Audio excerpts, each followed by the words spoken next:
Hello, this is Lynn Michaud, and here's some information about career planning and financial literacy. First, a little bit about me. I've been teaching for 34 years. I'm certified to teach both business and technology.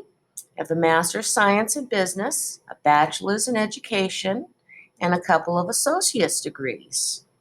I also have taught a number of different courses, including Introduction to Programming, Exploring Computer Science, Personal Finance, Accounting, Web Development, and Business Law. This year I'm teaching mostly CPFL and one section of Accounting 1 and one section of Business Law.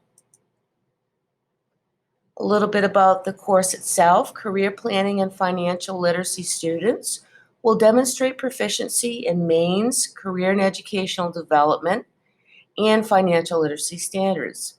This half-year course focuses on career planning, decision-making, and financial literacy, and is designed to give students the knowledge and skills to make informed career and financial decisions that will lead to success in personal life, education, work, and citizenship roles. Students will enhance self-awareness by assessing their interests, skills, and personality, and align these traits to various career options. Financial literacy topics will include money management, budgeting, buying a car, funding college, savings, banking, credit, renting an apartment, making wise consumer choices, taxes, and insurance. In terms of assessments, 80% of a student's grade is summative assessments, which will include things such as tests and projects, their resume, and EverFi post-test. And then formative assessments will be 20% of their grade. This will include things like graphic organizers, vocab assignments, speed match games, article summaries, Kahoot, Ticket to Leave, screencasts, and KWL charts, worksheets, and quizzes. So I follow York High School's grading policy in terms of assessment and reassessment. If a student performs less than an 80% on a summative test, they may take it once, retake it once, up to a maximum score of 80%. The exception for this year is the EverFi test, because I feel that the students should be allowed to retake it up to 100, which I've allowed. So that's information about reassessment. They should make a plan within 2 school days to retake an assessment. Make that plan with me, initiate contact. They may be required to do some sort of remedial activity to make sure we fill in the gaps with their knowledge or skills, and then retest within 2 weeks. Students are also expected to bring their materials to class every day that they need, their textbook and paperwork, something to write with.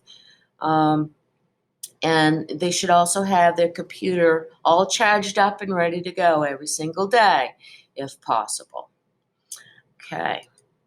Now, other requirements, doing everything to keep this a safe environment. So no food is allowed in the class. Students must keep their masks on at all times and stay at least 3 feet away from me and others. I have assigned seats with extra seats in between. Cell phones are discouraged. They shouldn't be out in class unless we're doing something like Kahoot. Students should organize their material. They can use the calculator on their cell phone. They should have a pen and a pencil. And also, as stated, bring their own computer, all charged up and ready to go. And then I also require grit and perseverance and positive participation in class. It's also very important for students to try to stay organized, stay on task, and manage their time well.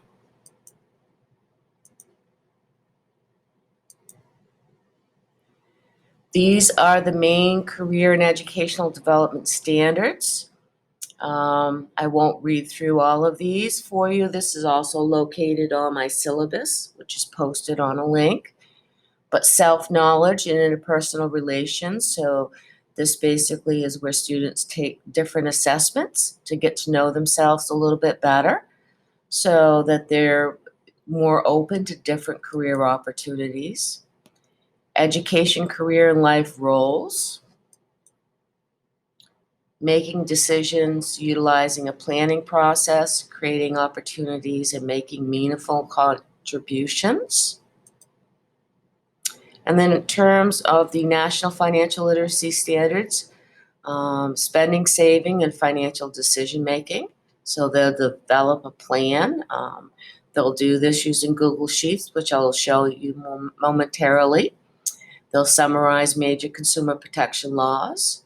We discuss credit and debt, employment and income, so being able to calculate net income. We also talk about insurance. It's an example of some of the assignments that we complete in this class. Skills needed for the 21st century. They create a resume, surveys, some high school and post-secondary planning. They research a career in colleges. And then in terms of the financial literacy aspect, here's a list of some of the assignments.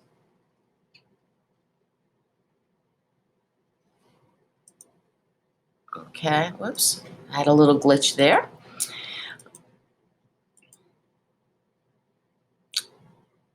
We discuss credit,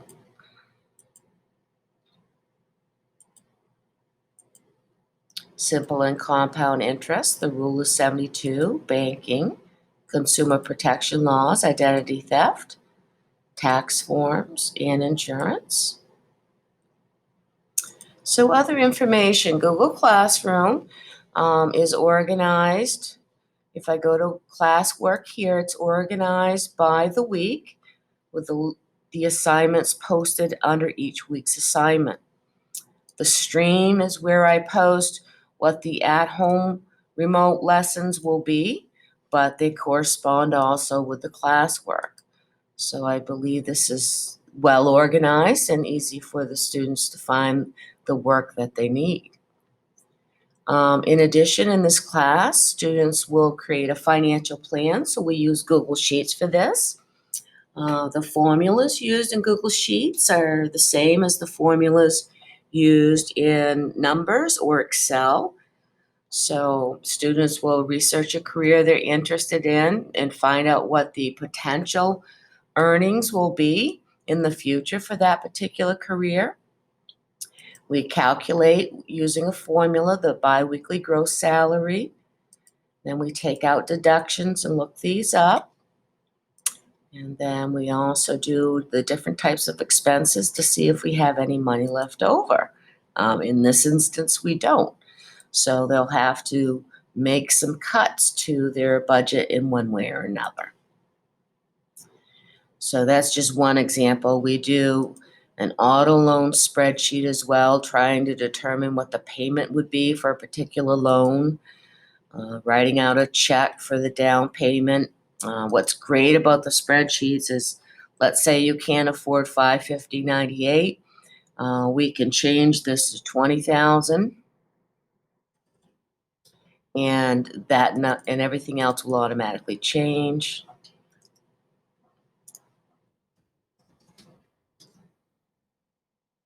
There we go. So you see that your payment has been reduced. So this is kind of a helpful tool for them in this class. So we'll be doing this financial plan and adding to it. There's a lot of sheets that we'll create along the bottom. So they'll learn how to use formulas, but also how to make some informed decisions. Another tool we use in this class is called Everify. And this is an interactive software program where students learn about different topics and take a quiz at the very end of it. So once this loads up,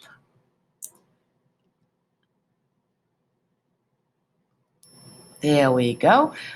You'll see what this particular program looks like. So these are the different topics.